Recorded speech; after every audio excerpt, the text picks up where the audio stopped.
Radio Pakistan, Pakistan ٹیلی vision اور BBC London کی معروف براڈ کاسٹر، پروڈیوسر اور مبصر ماپارا صفدر، جو اپنی یادداشتوں کی حال ہی میں شائع ہونے والی کتاب میرا زمانہ میری کہانی کی تقریب اجرا کے سلسلے میں لاہور میں انہوں نے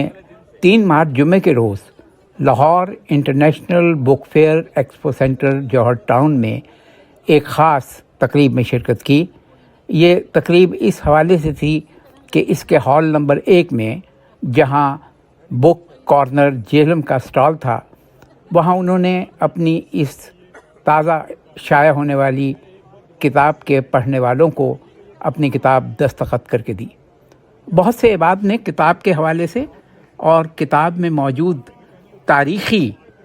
حوالوں سے ان سے گفتگو کی اور بہت سے سوالات کیے جن کے انہیں جواب دیے گئے۔ پاکستان میں یہ ایک خوش آئند بات ہے کہ گزشتہ چند برسوں سے لاہور اور کراچی میں جو کتابوں کے میلے لگتے ہیں، بک فیئر لگتے ہیں، ان میں نوجوانوں کی بہت بڑی تعداد حصہ لیتی ہے، جو ایک خوش آئند بات ہے، اور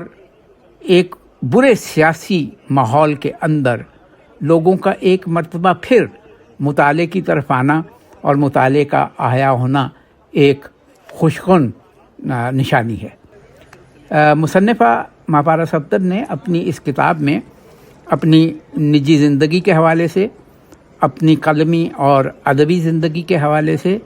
اور اپنی ریڈیو ٹیلی ویژن کی پیشہ ورانہ زندگی کے حوالے سے بہت تفصیل سے لکھا ہے۔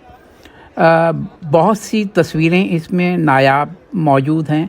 اور یوں سمجھیے کہ یہ پاکستان کی ایک ایسی تاریخ ہے جو شاید کسی ایک رخ سے مخفی رہی ہو، لیکن وہ لوگ جو مائکروفون اور کیمرے پر بیٹھ کر ایک خبر کو پڑھتے ہیں، ان کے نزدیک اس خبر کا پس منظر کس طرح سے ہوتا ہے، اس خبر کو مکمل آپ تک پہنچانے کے لیے خبر کن مراحل سے گزرتی ہے، وہ ساری چیزیں اس کتاب میں موجود ہیں۔ میرا زمانہ میری کہانی، international book fair expo centre Johar town Lahore میں اس موقع پر بہت سے احباب نے کتاب کو سراہا، اور یہاں اس موقع پر جہلم کارنر کے اشاعتی ادارے کے منتظمین بھی موجود تھے۔ میرا زمانہ میری کہانی کی تقریب اجرا ڈیموکریٹک رائٹرز فورم اور پاکستان کے زیر اہتمام جمعہ 10 مارچ کو 3 بجے سہبیر الحمرا آرٹس کونسل کے ہال نمبر 3 میں منعقد ہوگی، اور اسی طرح ایک اور تقریب 14 مارچ ہفتے کے روز لاہور جم خانہ کمیٹی آف مینجمنٹ اس کتاب کی تقریب منعقد کرے گی۔